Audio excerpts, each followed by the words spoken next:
So today I'm going to do something a bit different. I'll show you a few short clips of me cooking some turkey, and it's your job to play food safety detective and try to find out what I did wrong here.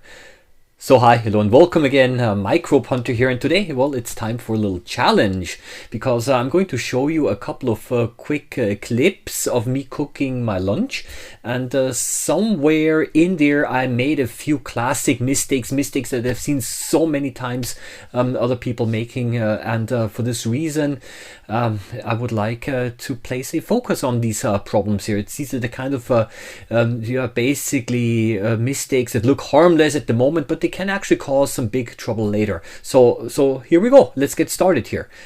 These are some turkey strips, and I've seasoned them, added a little bit of oil, of course, and then everything goes into the frying pan.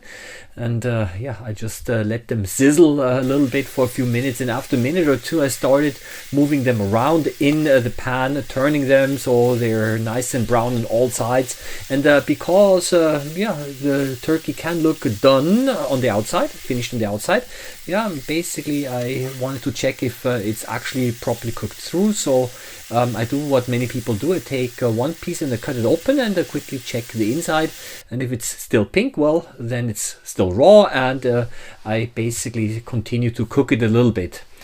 Well, and then back into the pan, a little bit more frying and a bit more turning, and until they look nicely browned and cooked.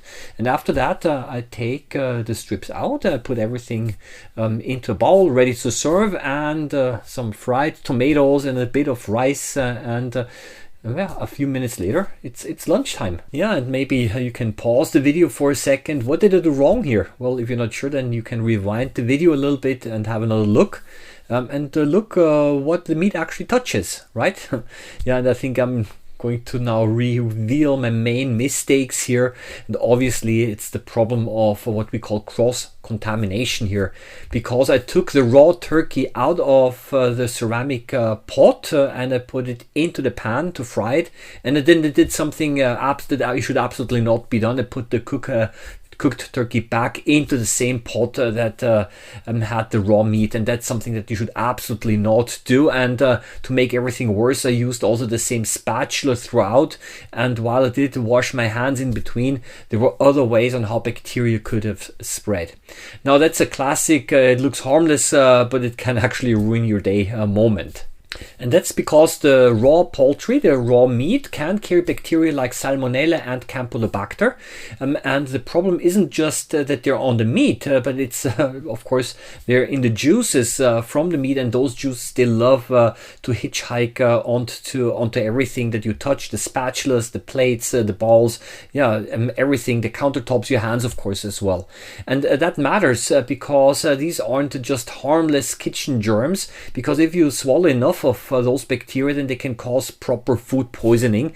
And we're talking here about diarrhea, stomach cramps, nausea, sometimes also vomiting and fever. And in many cases, you're not just a bit uncomfortable yeah, for an evening or so, but you can be actually out of action for several days. And for some people, indeed, especially small children, elderly people, pregnant women maybe, and anyone who's got a weakened immune system, these infections can actually become quite serious, and sometimes actually needs medical treatment, because dehydration, which is the loss of water, can hit you quite hard. Yeah, and so basically this example just showed that even if the turkey is cooked properly, you can still recontaminate it right at the end again, basically completely undoing the whole point of cooking it.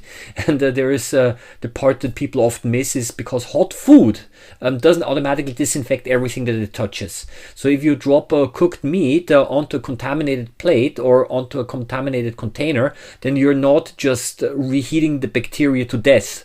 You're just giving them a free ride again onto your lunch, because the temperature is not going to be high enough.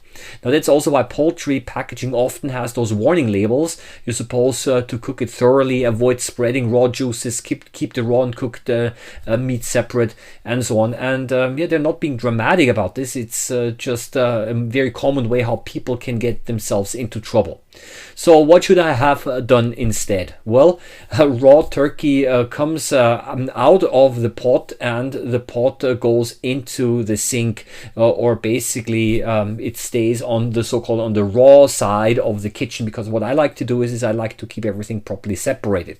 The cooked turkey goes into a clean plate or into a clean container, and the spatula that I used for cooking the meat, if it has touched any raw turkey, then of course it also has to go directly into the sink, or I have to wash it with hot water and also with a detergent before it can be used on the cooked meat. Or even better, as I mentioned, set up a simple rule that while cooking that you have those tools that have touched the raw meat and those tools that are only allowed to be in contact with the cooked meat.